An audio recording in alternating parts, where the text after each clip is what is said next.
Hello guys. Hapa ni mara nyingine tena fundi kichwa. Nataka niwaoneshe jinsi ya kuitengeneza dread. Kama mnavyoona naanza nayo hapo kuiandaa ya mteja. Ametoa oda yake. Naanza kwenda nayo mdogo mdogo. Ila kidogo naenda kwa speed. Hii ni speed ya 4G. Speed ya katuni. Nashuka nayo kama mnavyoona. Haifiki hata dakika moja yani. Imekuwa tayari ishaisha yote. Kama unavyoona naikimbiza afu zinakuwa zimenyooka yani. Umeona size hiyo.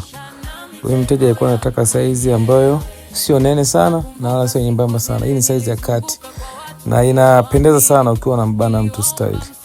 Kwa hiyo ni nzuri sana na kichwani kwa size hii inatakiwa ziwe kuanzia 80 au 85 76 sema mwisho. Unaona zilivyotulia hizo. Safi sana.